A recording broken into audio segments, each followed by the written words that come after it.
What's up, everybody? It's Dawn, the Self-Esteem Queen, and we're back with another episode of Ask the SEQ. Now, somebody sent me an email the other day, and although I can't answer it in depth, I'm going to give it today as the Ask the SEQ because I think that the question really needs to be answered, and I think it's important that people that are going through this same situation understand that there is help out there if this is something that you're going through. And please don't think that this is like some crazy thing that you might not be able to relate to. You probably can. Alrighty. Hello, Miss Dawn. My name is, I'm not going to give her a name. I am 19 years old and I believe I have a self-esteem problem. I read your bio on your website and I have an issue or problem that you've had once before. I can see the negative in any problem or situation, never the positive in anything. I have realized that I have a mean streak and I speak negative words to people all the time. I'm not trying to be this way, but it happens and comes out the wrong ways. I don't think I know how to be a positive person. I also have blamed others for my actions. I have took some responsibility for my actions, but not all the time. Another would be I hold grudges against people for their past. I've tried to let things go and hold people to their past, but they haven't done anything better with their life. I don't know how to do this. Can you assist me with any advice? So what I'm going to do is I'm going to break this letter down as if I were in a coaching session with this girl. So I would actually start at the end where you're saying that you hold grudges against people for their past. You've tried to let things go and hold people to their past, but they haven't done anything better with their life. Who? Friends, associates, family members, immediate family members. Who are these people that have done something to you in your past that you're now wanting them to be accountable for in their present? Who are they? And why are you still around these people? You know, we have to begin to look at the patterns that people have in their lives and how those patterns affect them, and therefore how those patterns will affect us. Number one, if there is a toxic person in your life, you have a choice to either have them in your life or not in your life. It is a choice. I have immediate family members that I don't talk to now, and don't lose any sleep about it. Not any. I just saw one yesterday and pretended like I didn't even see him there. You are a stranger to me. If you are toxic, I set up boundaries like an electric fence, right? So if toxic people come up to me, they get shocked. Better known as clarity and discernment, because I pray a lot. So I would first start there, because you're holding grudges against people. Number one, whoever they are, right? You can't change who people are. So to hold a grudge against somebody is really something internally within yourself. It has nothing to do with the person that you're angry at, because people are just being who people are. Now, if you feel let down by the expectations that you've had for this person, you should learn that having expectations for people really, it's not always wise. Now, you can have boundaries in your life and you can have expectations for the people that you choose to have around you.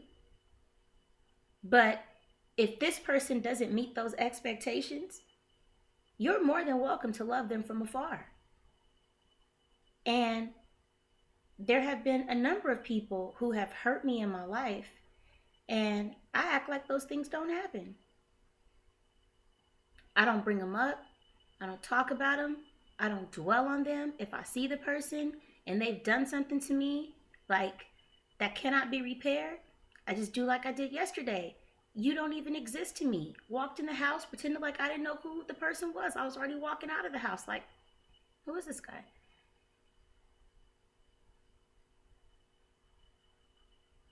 That's just the way it is. It's not personal. People do the same thing to me. There are people in my family, the white side, right? Evidently, I don't know what they think I do for a living. Maybe they think I'm still, a prostitute. Um, they're the kind that, smile in your face and, you know what I mean? They live, not too far away, but, never come up except for holidays and take pictures and, you know what I'm saying, and then never send you the picture. Those type of folks. And I just love them from afar. Everybody is human. You have the right to feel emotions, but I don't take personally somebody else's issue. Like, if you want to take pictures with me and my kids and then never send me the picture, cool. Like, all right. It's all good. But will there be another occasion in which she'll be able to do that? Learn my lesson. And so when you learn a lesson, the pain stops. And when the pain stops because you've learned the lesson, you have no reason to be angry, mad, bitter, or anything towards that person. You just learn how to treat people, and you learn how to have people treat you. It won't be a rude or negative encounter the next time. The next time, if she happens to look up on me and ask for a picture, I'll kindly decline.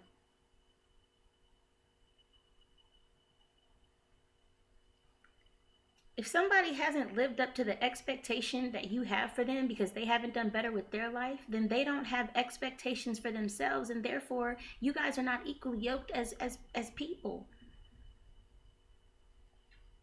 I'm related to people I'm not equally yoked to, and it's okay. Maybe you are too. I have friends that I'm no longer equally yoked with, and maybe you do too, and that's okay. But to hold on to the anger, girl, you're going to disappoint people, and people are going to disappoint you. And that is the way that the world is. And so when you learn not to take that disappointment personally, because people are just going through what they're going through, that will help you a lot. Okay, then you say that you realize you have a mean streak and you speak negative words to people all the time. Girl, then it's no surprise that the people that are around you aren't doing anything with their life, because what you speak about, you bring about. I say this all the time. If you gossip about other people, if you talk about people behind their back, like I just had a situation like that where I had to drop one friend or somebody that I had recently befriended in lieu of somebody I had known for years and years and years, and like consider a sister.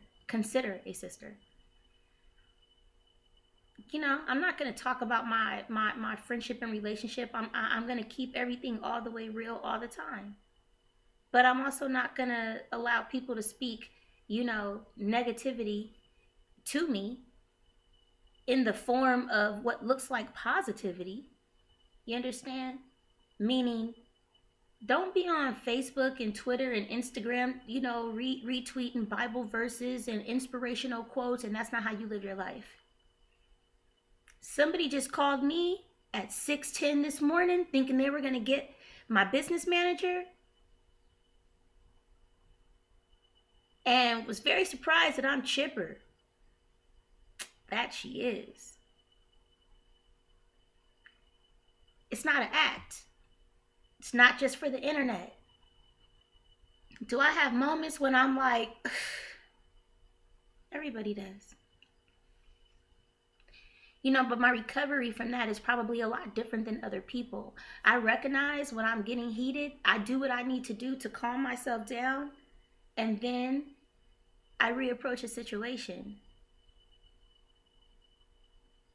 But never do I speak negative into the life of others, into what's going on with others. If I see negative going on in your life, I'm just going to excuse myself from it. I'm not going to speak about it. Because what you speak about, you bring about. What you think about, you bring about. So what are you thinking about? Because whatever you're thinking about, you're speaking about. Somewhere in your life, you're not happy. That's what we really have to address. I think the perfect place for you, sincerely, would be self-love rehab. Maybe May. And, for a good month, you'll have me. And you'll be able to talk to me about this and work through it. Now, it is an accelerated course. However, I think it's something that you would really benefit from. You say, I'm not trying to be this way, but it happens and comes out the wrong ways. I don't think I know how to be a positive person. Well, the reality is that you can learn, right? Because it takes 21 days to break an old habit and 21 days to start a new habit. I don't believe all that stuff about people who say it takes 21 days to start a new habit. No, because if you spend the first 15 BSing, by day 21, you really are not at day 21. You're at what, 17, 18, 19, 20, 20. You're at day like 8. So it takes 21 days to do one thing and procrastinate it. It takes another 21 days to successfully start a new habit. That's 42 days. It may seem like a lot of days, but months go by fast, and then we're like, oh, it's June? It's July? Yeah. And what have you been doing? So I think that definitely what you need is a coach. I have a coach. I've had a life coach for the last 10 years. 11 now. 11 years. I also have mentors in areas where I'm not strong, like marketing, branding, etiquette. I have mentors for that. I didn't wake up like that. I used to be known to pop off. I mean, pop off. One time I had a friend. She was dating this dude. And, you know, a situation went down. And I had to basically bust the dude's door open. You know, like, wow, we here. And she want all the stuff she bought you back. You know what I mean? And she got back with the dude.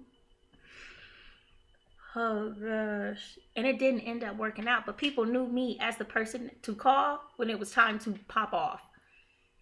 I've come a long way. Trust me.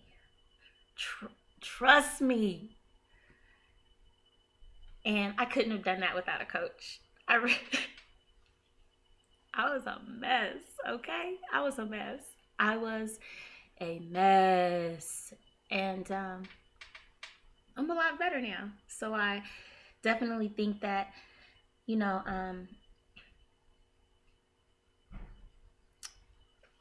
let's see. I took some responsibility for my actions, but not all the time. Girl, give me 30 days and you'll have this situation worked out. You know, you need to go to Love Rehab and make it happen, you know. Sorry, I'm getting email notifications and stuff. Oh, it's too much going on. Okay, so, all right. I hope that helps, and thanks for watching, and thank you for asking a question. Sorry that I can't answer more in depth, but the reality is that some of these questions can't be answered in depth. Like, there's not one thing that I can say without more information to really tell you how to tailor your life, right? That would be like somebody saying, well, I have problems. What should I do? Go read the Bible. What part? Psalms, Proverbs, John, Mark, Matthew, Corinthians. What part? Genesis, Exodus, Acts, Job. There are so many different intricate parts of your question, and it would be really difficult to just answer that in 15 minutes or less. So sign up for Love Rehab, and I'm more than happy to help you.